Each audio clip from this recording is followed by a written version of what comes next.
Alright, hey there guys, welcome back to a brand new video. So today we are going to be looking at the idea of orthogonal matrices. And orthogonal matrices are pretty interesting matrices. It's got the property that QQ transpose is equal to Q transpose Q, which is actually equal to the identity matrix. So Q transpose in a way is actually acting as the inverse for Q. So that's pretty interesting stuff. And we're not going to show a formal proof of how this works, but I'm going to tell you some properties that is used while calculating such matrices. So the first idea is to take an arbitrary 2x2 matrix, in this case A, B, C, D, and take the transpose of it, which is A, C, B, D. If you want to correct me, let me know in the comments, but that should be right.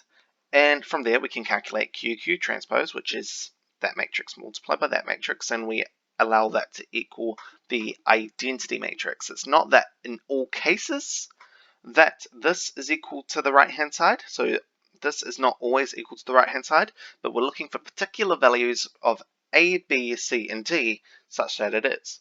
And then we get these, what we call imposed conditions. And that is some of the conditions that is required. So we have a matrix Q that is orthogonal to another matrix Q transpose. And now we can look at Q transpose Q. And this imposes a few more restrictions to our values of A, B, C, and D. So again, we take the matrix Q, but we multiply Q transpose. So this is Q transpose on the left hand side this time. We also allow it to be the identity matrix. This is allowing us to have a matrix Q that is commutative. So that is Q, P is equal to PQ, where in this case P is our Q transpose. And these are even more imposed conditions. I'll pop that as IC. So, one thing I want to get you guys to pay attention to is, it seems like we have the a squared plus c squared is equal to 1 and b squared plus d squared is equal to 1. And what that suggests is that either we have a bounded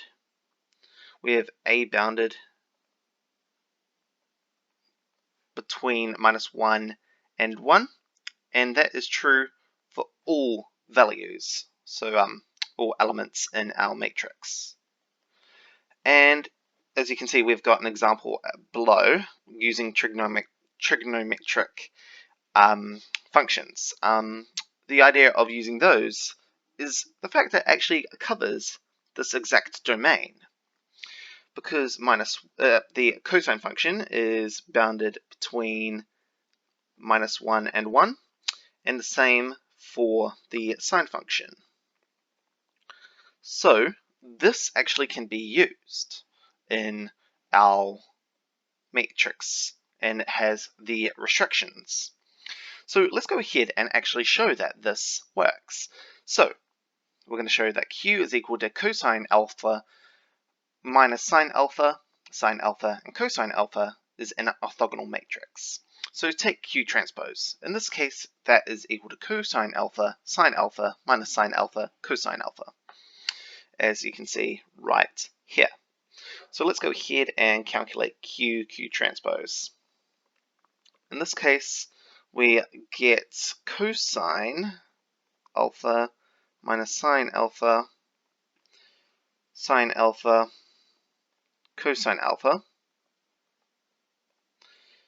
multiplied by cosine alpha, sine alpha, minus sine alpha, cosine alpha.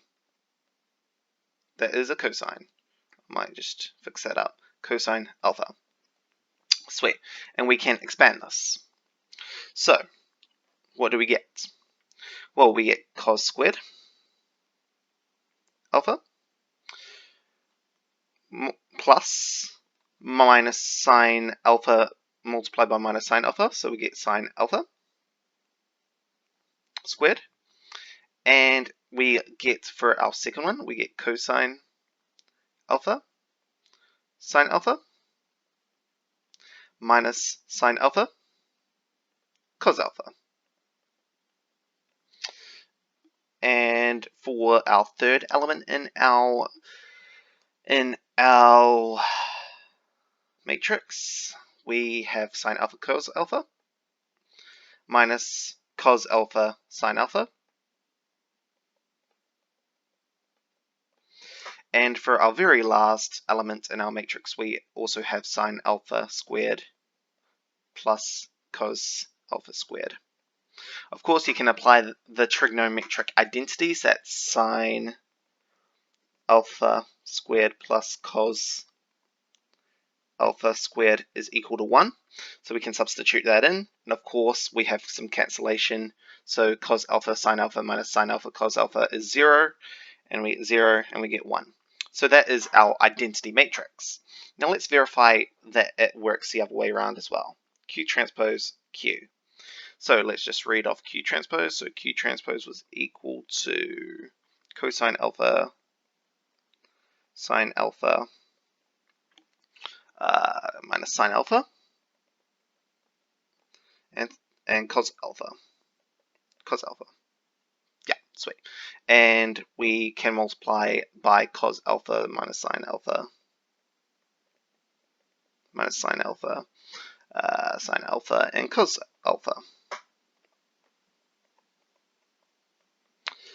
And expanding this out, you see we are going to get something very, very similar.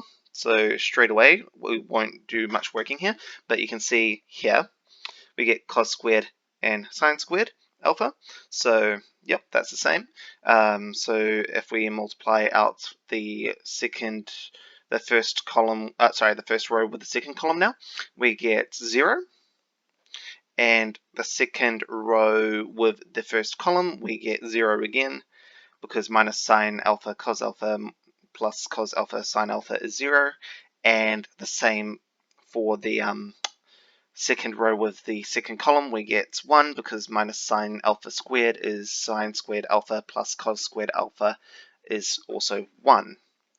Thus, Q is orthogonal. So that is it for this first video on orthogonal matrices. Next time we will look at some more examples and hopefully provide a proof and look into eigenvalues.